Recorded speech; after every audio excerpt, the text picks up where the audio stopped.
It's been 100 years since the British government issued the Balfour Declaration, a document that would later become a cornerstone for the creation of the State of Israel. But why is Britain celebrating its colonial legacy while glossing over the 100 years of conflict that followed?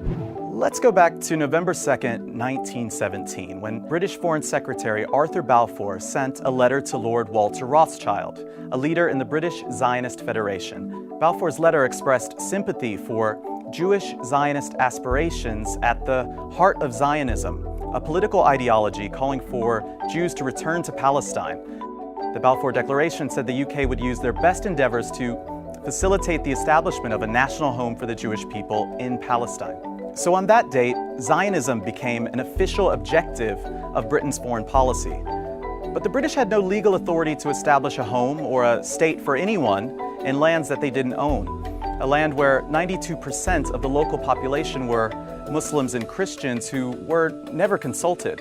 And even though they didn't own the land, the British would soon control it. The lines on the map were in flux. That's because, well, World War I was going on and British Allied troops were advancing on Palestine. Just a few weeks after the Balfour Declaration was issued, British General Edmund Allenby conquered Jerusalem. The British Prime Minister at the time, David Lloyd George, called its capture a Christmas present for the British people. During the war, the UK made a number of promises that it wouldn't keep. One was to the Sharif of Mecca, Hussein bin Ali. He's the great-great-grandfather of Jordan's King Abdullah II. Britain promised their support for a single, independent, and unified Arab state. And in return, he agreed to be part of a revolt against the Ottoman Caliphate.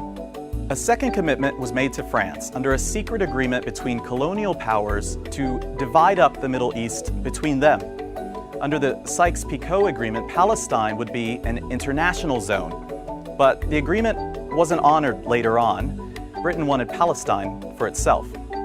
Then came the third commitment, to the British Zionist Federation. Now this is the one that the British actually honored. Its ambiguous language created problems, but it was a deliberate choice to use the word home rather than state in the declaration. Each of the 5 official drafts of the declaration were carefully reviewed by the Foreign Office.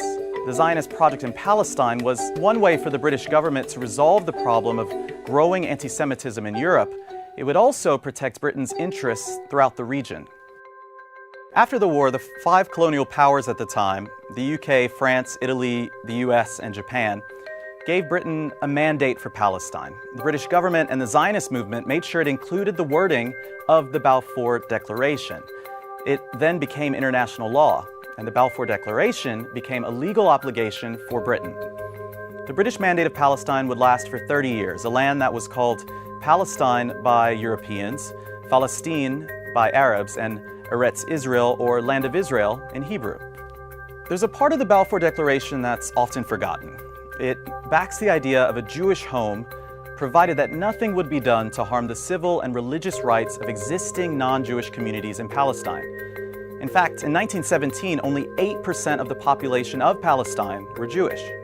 For much of the 1920s and 30s, the British facilitated Jewish immigration to Palestine, automatically granting each newly arrived Jewish immigrant with a Palestinian passport. And as the demographics changed, resentment grew between the Jewish and Arab communities of Palestine and towards their occupiers, the British. When Britain decided to leave in May of 1948, the Zionist paramilitary army was ready with a plan to colonize all of historic Palestine. We're talking about a large-scale ethnic cleansing. More than 700,000 local Palestinians were kicked out of their ancestral homes. Hundreds of Arab villages were razed to the ground, and 15,000 Palestinians were killed that year in several massacres. All this happened while tens of thousands of British soldiers were still in Palestine. Zionists declared their own state on May 14, 1948, and began the process of wiping the word Palestine off the map and deleting it from the historic record. And that continues to this day. 12 million descendants of those indigenous Palestinians refer to Israel's violent birth as al-Nakba, or the catastrophe. And every year when Israelis celebrate their state, Palestinians mark the systematic destruction of their society. So, British celebrations of the Balfour Declaration are as problematic as the declaration itself. The British government is proud of its colonial legacy, even though it opened Pandora's box, putting in motion events that would lead to future wars between its allies. And while celebrating this British declaration, Israel cannot escape its own colonial past, which continues to the present. Palestinians and Arabs call the Balfour Declaration one of the most shameful documents ever created by a colonial power. They're demanding that Britain apologize for it, not celebrate it.